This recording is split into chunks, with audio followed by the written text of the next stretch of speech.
taking you through the installation itself by a walkthrough. So we'll see how this works out. This is the first one I've done, so bear with me. This is on the left side of your house, of course. This is the shadow box style. Okay, it's about 3 foot in height, or 3 foot width, and if you see here, we followed the flow of your landscape, so it's got a bit of an angle to the left, and we came out straight. Let's see, of course we installed with the 2x4s. You see the 2x4s there, they're all pressure treated. The pickets are pressure treated, and the posts are as well. The hardware is very heavy duty type of hardware. It's created for wood fences, and the handle is very simple to operate. It's got a little spring mechanism there that helps it pop back into place. So all you do is just lift it up, boom, and it opens up. And so come on to the backyard and I'll show you the back side of it here. So see, that's it open. And then if we come around to this side, and we'll close it. It's got a breaker bar there. It's very heavy duty. Snaps right into place. And then just to open it from this side, it's real simple. Just lift this little handle right there. Boop. Now it pops. So if you got your hands full or something, you don't have to pull it open with your hand actually. You just lift up the little lever and it'll pop out at you. Of course, the post, I used a 4x6. I got about 2 bags of concrete in them. This is a 4x6 here. And the hardware, the hinges right here, I used 3 of them instead of 2, just for a little bit better looks and design, you know. And the back side of it turned out really nice as well. We used about a 3-inch gap between each pickets. Now, this is the yard here. We'll start on this side. You see the 2 panels replaced there. We stayed in the same hole that was originally there. It continues the angle that fence has. Of course, it's a little higher, but you know, that's to be expected. These are 5.5-inch pickets, and so it turned out really nice. I'm really happy with this yard. And of course, you know how your landscape flows. So your fence actually flows through your landscape. It follows the flow of your property. You see there how it kind of follows all the way through the way that your property goes. Your fence, the top of your fence matches. So, kind of did a walkthrough here. I'll show you a little bit better about how it's flowing with your landscape there. It's kind of like a roller coaster ride, but it is low enough there so that you know, your dogs can't escape, and that they won't go under your fence. Turned out really nice. Each of the posts, it's got about 3/4 a bag of concrete in. It was wet mixed. It's set up really nice. That wire right there, it's not live, so I don't know what you want to do with it. You could maybe put a 2x4 or some kind of rail or something in behind that picket and possibly just frame it back to the fence again. You can give me a call and then we'll discuss that. Let's see. Of course, we left the post side in, so the good side is on the outside, just like the last one. And over here, where we discussed about the space, it just made a bit of a sharper corner. So it's kind of sharp right there. If you see how it angles in, but that's fine because it comes right back out in front of that big tree. It's right there in front of it. And it follows back true to about the original hole. It's maybe a foot back out, but it's enough distance to actually keep it off of those trees, and for the people to have enough space to get back there and cut them down without having to move your fence panels or anything. And so we came through here, stayed through to the height. Of course, there's a big drop down right here from the house. If you see it, kind of the land, if you see the property, how it dips down right there. So I tried to follow as much as possible with the top of it, but I didn't want to cause too big of a drastic dip because it's not necessary, and it might wash out over time. That landscape, it could either wash out over time or you could just fill it back in with more dirt. Either or, the posts aren't going to go anywhere. So let me just kind of get a little bit better angle on it here so you can see it from this side as well. There's your big tree. Boy, that big tree right there offered us some shade.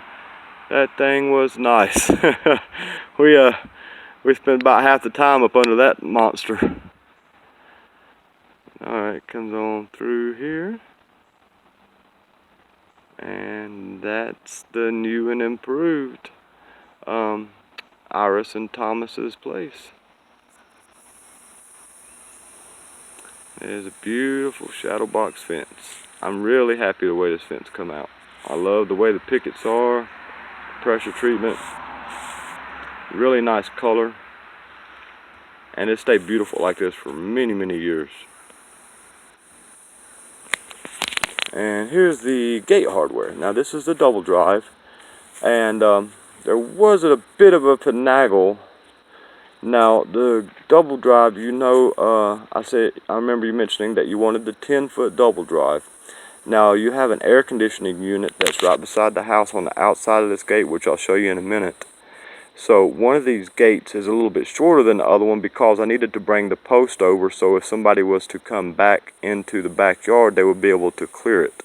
So it's actually about closer to 9 feet. That's more than enough space for any kind of large vehicle to move back here. You could actually fit an 18-wheeler truck through 9 feet of space. It's plenty of clearance. If you have an issue or any questions about that, feel free to contact me. And here are your gate posts. These are the 4x6s. They're about 4 feet down in the dirt. So 2.5 bags or 2 bags of concrete in each one. And they are solid. And you got one right here. So these gates will never sag. They'll never lean. They'll always function properly. So now let me show you how the hardware works on the gate. So of course this latch is pretty simple. This right here is a locking mechanism. So just push that to the back like that and it locks. You can't open it from the front or the back, so it won't open. Okay, that's unlocked. And then you just make it even. You see these two right here? You just make them even like that. And then, boop, gate comes open. Okay, there's the front of the latch, kind of how it looks. You see it's kind of got a locking mechanism there that just drops, and then that breaker bar pops out of it. Let's see, and then this right here, your 5-foot gate, is going to be your stationary gate. Let me go ahead and close this back real quick. There's the breaker bar so you can see how that operates. There's the breaker bar going back into it. And boom. So see it locked right back into place. And so see it's nice and secure. See, it's not going anywhere. You do want a little bit of flex for your fence as well. It can't be just completely like a brick wall or it will snap. You know, any kind of fence would snap. You know, so you don't want to have a little bit of flex for whenever strong winds hits it. Let's see, let me back away a little bit from the double drive here. I'll walk this way. So we can kind of walk up on it and get an idea about how it looks from the side. So, you come up on it, you see the air conditioner unit there.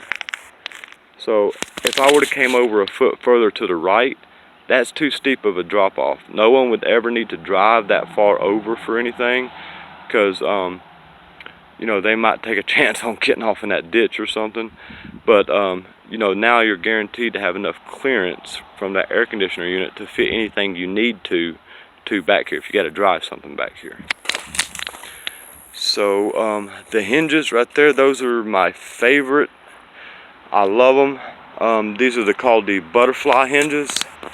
They are so secure. They use the weight of the post, or the weight of the gates, up and down instead of long ways, which that's the way the gates need to be held, up and down, because that's where the weight is. And so the way the screws are, they're up and down instead of all the way across. And for heavy duty gates, can't go wrong with them. I've never had a gate sag or come off with those. They're very, very durable. So see how that follows the flow of the landscape there. Let's come on around the side over here so you can kind of get an idea about how it looks from the road. We came right beside these trees right here, as close as we could get. If you see that, that's almost touching that tree right there.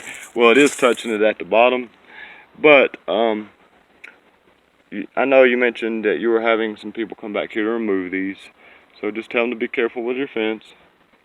And of course, if the trees fall on it, you got my number. Let's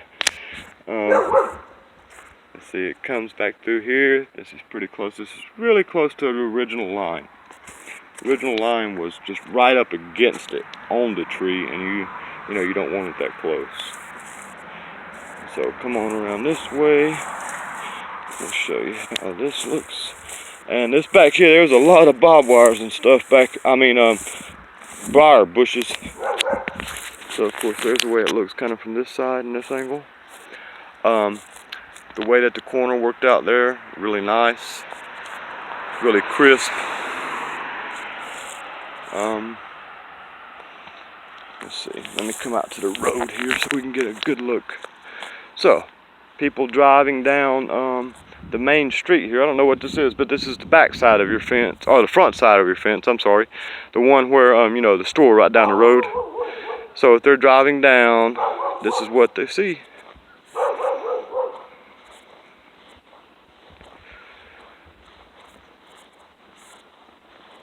Let me zoom in a little bit.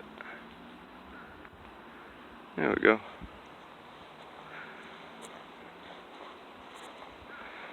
See that all the way down through there? So then I can take a look all the way through it and say, oh wow, that's a pretty fence. Look how that follows the flow of the property.